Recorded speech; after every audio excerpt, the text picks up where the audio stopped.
Powered by the Inside the Birds podcast. Now, live from inside the Matt Black Kia Studios. It's Football at 4. It's Football at 4, powered by the Inside the Birds podcast. Andrew DiCecco's here, and of course, I love talking to Andrew on Thursdays PT. We really kind of get our hands dirty with the matchup, where the Eagles have some advantages, where he's concerned. So we get all that perspective from Andrew DiCecco, InsideTheBirds.com, as he joins us for another edition of Football at 4 here on the Sports Bash. We are live at Chickies and Pete's in Atlantic City each and every Thursday. Don't forget Thursday night football tonight.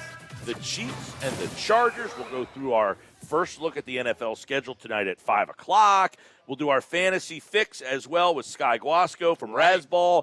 If you have a fantasy football question for Sky tonight, send us a text, 609-403-0973 with your text message, fantasy football question. Leave your name so we can ask Sky tonight. 5:30, he'll answer the questions. But right now, he'll answer the questions for Eagles and Vikings. Andrew DiCecco's back in the house. What's up, Andrew?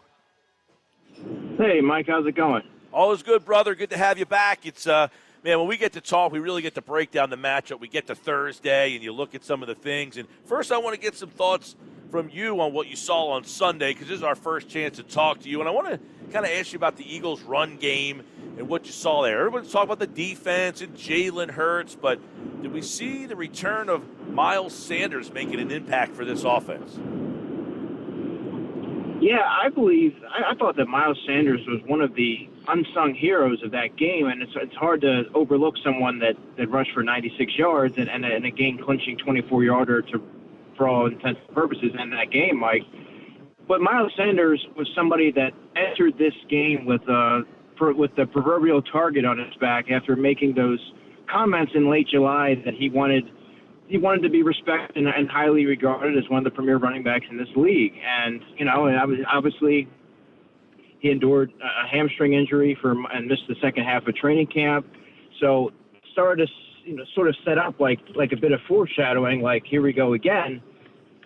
And we hadn't seen Miles since he played 8 snaps against the Jets in the preseason, and then to come out and perform the way that he did and run tough and the vision and the patience that he showed, really, to me, showed a much more mature runner than we've grown accustomed to seeing over the past few seasons. So Miles Sanders, to me, was one of those guys that really deserved a lot of accolades coming off that game. And we'll see what he's able to do moving forward here, but I think that he's deserved more of a workload, and that's probably going to really come into focus this week against the Minnesota Vikings.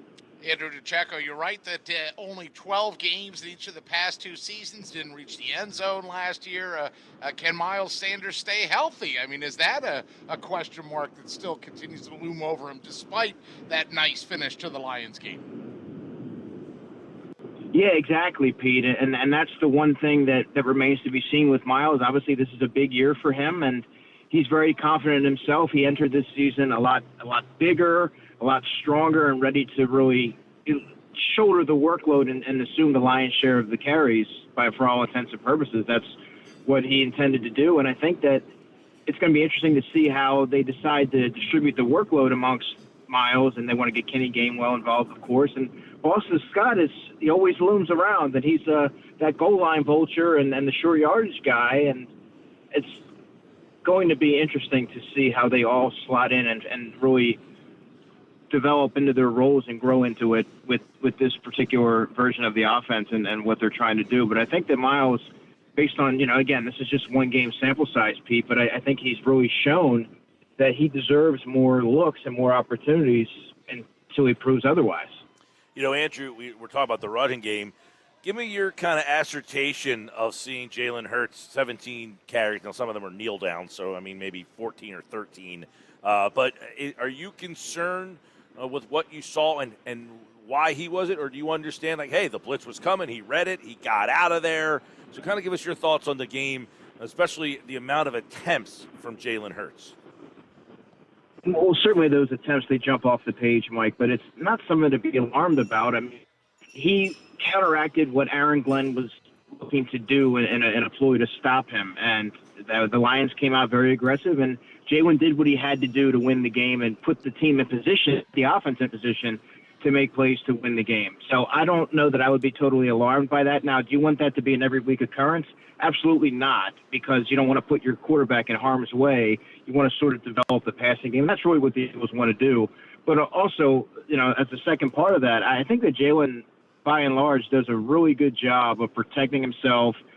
And because he's so efficient in what he does, it really lends itself to, you see defenders getting they get agitated because they haven't played so well, but they can't account for him squirting out and making a big play and then either getting out of bounds or getting down. And then you start to see some of those personal foul penalties come into play. We saw that in the preseason against the Jets, and then you saw it, Tracy Walker committed an egregious penalty way late after the play on Sunday, of course. So I think Jalen's so good at what he does that it really gets under the skin of the opposing defenses. So, but again, do you want to see that? I mean, that was close to 20 carries. That's not sustainable throughout the season. But I think that he did what he needed to do to win the game. Yeah, and just going to what the Lions did, and then how you think that might be different in terms of the style of defense that the Vikings will play. I mean, do you anticipate them blitzing like crazy? So in other words, you see Jalen Hurts needing to take off nearly as much this week?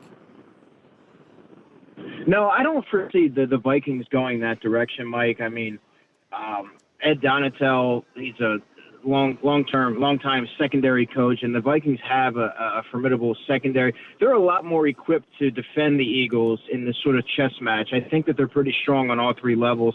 So I don't know that there's going to be a need to really do that. And they have guys at the second level in Eric Kendricks, Jordan Hicks, the former Eagle, of course, who are there and adept to roam sideline to sideline and maybe spy Jalen. So I think the game plan is going to be a lot this week, in my estimation anyway.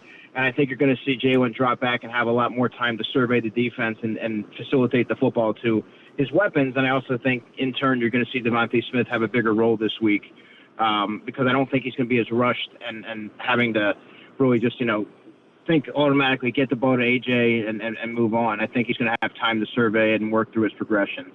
Well, and that walks right into what I wanted to ask you about, his weapons, and if he's not pulling down the ball and running for his life. He did spread the ball around somewhat. Dallas Goedert had 3 catches. Gainwell had a couple. Sanders had a couple. Pascal for 1. But it was a lot of A.J. Brown. Gil and I went back and forth, Andrew, about the fact that, why wouldn't you keep feeding the guy? If he's open, 10 catches, 155. But Sure. What did you think about Devonte Smith's absence in the Lions game, and why, maybe matchup scheme, something, do you think that he will come out of his shell in week 2? Well, you may remember, Pete, but I believe that Mike asked me maybe 2 months ago or maybe a month and a half ago when we really saw A.J. Brown being force-fed the football in training camp, and Mike wondered, who really is going to get the short end of the stick as far as the offense goes in terms of targets. And I said, Mike, if I had to guess, I would say Devonte Smith. Mm-hmm. Dallas Goedert's going to be a security blanket over the middle. A.J. is going to get the bulk of the carries, and you're going to see some dump offs to the running backs as well. So I think that this was just a byproduct of him really finding ways to integrate the different weapons into the offense. Remember, the starting offense only played 1 series against the Jets.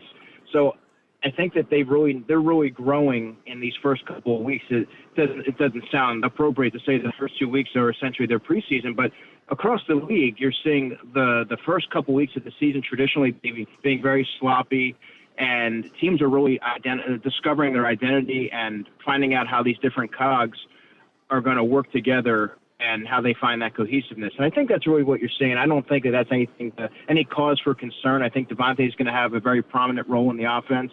I think this was just the way that it went. And, when he's being pressured, he can just quickly think, I got to get the ball to A.J. And it was, a quick reaction type thing, something that he had been doing all summer.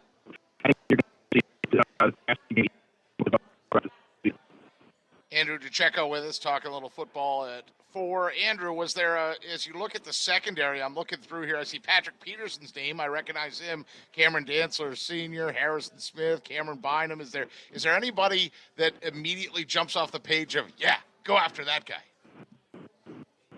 Josh, why don't we put Andrew on hold real fast and see if we can try to get him back. He was kind of chopping up on us a little bit, was hoping that we could get him right back on, but Josh will try to reconnect with him there. And you mentioned Harrison Smith. That's the guy that McMullen brought up, is that Gannon constantly brings him up, and that's what it's like when you have a playmaking safety, a guy that can really make plays in the second. By the way, speaking of safety, Anthony Harris, the former Eagle, he signed with Denver. Oh, so okay. There you go. He's off the market there. Yeah, but, he talked about the targets, and I'm interested to see this week how Minnesota's secondary ends up. I don't know. What do they choose to do with A.J. Brown? Right. Are they going to double him and say, you're not throwing the ball? Because which would mean Devonte would have a huge game, you would think. Right. Single coverage? I guess the big question that we could ask is Devonte Smith equipped to be the guy that gets all the targets? I certainly think so. I think Devonte Smith can win one-on-one coverage. I would agree with that as well, even though he, just look at the one. When I think Devonte Smith at his best, I think about Devonte Smith in Denver last year. Perfect ball, perfect catch, corner of the end zone. I thought that was the best you're going to get out of Devonte Smith. So Gil just asked Andrew DiCecco, is Devonte Smith equipped to handle more targets? If they double up A.J. Brown, can Devonte Smith step up to the table and handle more targets? Yeah, well, I think you saw him do that last year and answer the bell. He was the de facto number one receiver. And you saw him be able to make a contested catch. The catch in the end zone against Patrick Surtain against the Denver Broncos really comes to mind immediately. I think Devonte is a very well-rounded receiver, and a lot of times it's easy to look at his body type and really dismiss or think that he's not able to do certain things that a number one receiver can do. But the Eagles are in a unique situation in which they have two receivers that complement each other very well, and Devonte would be a number one on a lot of teams. That's just being frank. And I think that he can do anything you ask him to do if needed. And I think that if the game plan calls for him to see 7 targets, 8 targets, I think he can do that. And I think he would thrive in that role. But unfortunately right now he's sort of taking a back seat, but I don't expect that to last for long. I think there's going to be a lot of opportunities for him to really thrive going against single coverage. Yeah, the reason that question kind of came up, Andrew, is, when you dropped off there, we were like, how is Minnesota going to defend Brown? And do we think that Smith, if they took Brown out of the game, is he equipped? I think we both think that's the case. Patrick Peterson and Dantzler, I don't really think they have a guy. So I'm interested to get your take on how you think Minnesota is going to try to defend Brown this week. I mean, are you going to see him? If they defend him the way Detroit did, I think they're in some trouble. Yeah, I think you're going to see Pat Peterson, and you're going to see maybe Cam Bynum, their safety, who they took in the 4th round last season. Patrick Peterson won't be able to handle that assignment himself. He's obviously in the twilight of his career and doesn't run particularly well, so I would expect the Eagles to test him vertically and see where he's at. I'm interested to see also, Mike, how Quez Watkins can get into the flow of the game and really stretch the Vikings vertically perhaps. We'll be going against the former Eagle and Chandon Sullivan, who was signed as an undrafted free agent in 2018, didn't necessarily get a fair shake here, and he thrived with the Green Bay Packers, and then he signed a contract in free agency with the Vikings. So Chandon's a longer corner, and I think his body type sort of patterns what you have there in Quez Watkins. So I want to see if Quez is able to stretch them vertically and get involved in the offense, because he was pretty quiet in week 1 as well. There's just so many different ways I think they can go. But to answer your initial question, I do think it'll be Patrick Peterson, and he'll probably be getting some help from the safety. I would assume it would be Cam Bynum, who's a little bit more athletic. Other than him coming to Jalen Hurts' aid and sort of being an enforcer out there, is Zach Pascal a guy that might step up this week? He did have 1 catch for 7 yards, but, I mean, is he somebody that might be able to benefit from too much attention going to the Devonte Smiths and the A.J. Browns of the world? Yeah, Zach Pascal got off to a slow start this summer. Obviously, he battled food poisoning, but ever since he came back to practice, he really hit the ground running and really played to standard. I mean, I kind of had an idea of what he would be, but seeing him in action and then seeing that translate into the games and how much confidence the quarterbacks had in him and how physical he is with his routes and just his veteran leadership, I think that you're going to see him really take on a little bit larger of a role than many thought when he signed. He was sort of a a footnote when he signed because he didn't really know what to expect, and he had familiarity with Sirianni. He's supposed to add camp competition, but I think he really can factor in situationally, and he's going to be a guy that's going to do the dirty work and catch those tough passes over the middle, and then again be another security blanket and a reliable set of hands for Jalen Hurts. So I would think that he's going to see a little bit more of an uptick in his snaps as well, which is a good problem to have. You have 4 reliable receivers you can count on. Andrew DiCecco, Football at 4, InsideTheBirds.com is where you can read them. Andrew, last week, I thought a big difference in the game.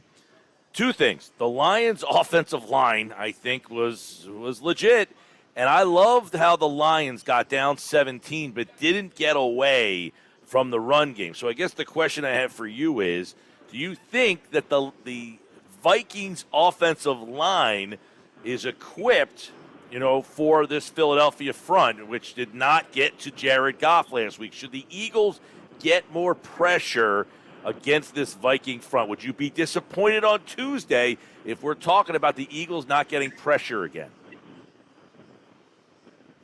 Well, in theory, the Vikings have invested a lot of draft capital in refining and retooling that offensive line, right? I mean, you look at the interior, and they have underperformed given what they've invested. I mean, you have Ed Ingram, who was a second-round pick this year at right guard. You have, I believe it's Christian Darrisaw, was their left tackle from 2021 as a first-round pick. You have Ezra Cleveland, who was a second-round pick in 2020, who was their left guard. And, of course, Garrett Bradbury, their center, who was a first-round pick, I believe, a few seasons ago.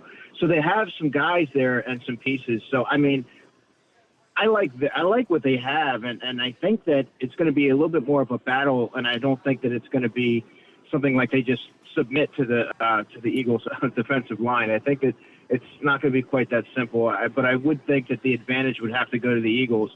So, yeah, in a way, I would be a little disappointed and discouraged based on what we saw last week, given how much resources the Eagles have invested into the defensive line if they aren't able to get home and rattle Kirk Cousins. All right, the weapons. The Vikings' weapons, Jefferson may be right now playing at the highest level of any receiver in football. Dalvin Cook may be one of the toughest running backs that you're going to see in terms of both running and catching the football. Adam Thielen, he's no slouch. Kirk Cousins, obviously, has had success against the Eagles. A lot of mixed reviews. You're not afraid of Jalen Reagor? Well, Reagor seems to be Reagor seems to be thinking there's a little bit of payback here. But are you concerned with those? I mean, obviously, yes, they're very good players. But do you think the Eagles have the personnel to be able to match their very high-profile players? Well, they're facing Minnesota at a very interesting time in the season. Like I alluded to earlier, the defense seemed like they're in a bit of a flux, and that often happens when you have a lot of moving parts and a lot of new additions that they're really trying to find ways to integrate themselves and build that chemistry and gel together. And sometimes it's not until the 3rd or 4th week that you really see what they have to work with on the defensive side. And even for that matter, on any team's offensive side, the Eagles just don't have that many different pieces, that many different components on the offensive side. But it's really going to be interesting to see if they're not able to get home against Kirk Cousins, which really I was underwhelmed with the pressure against Jared Goff. I mean, I think that it's going to be a tough day because you have Justin Jefferson, who, like you said, is playing at arguably the highest level of any receiver in football.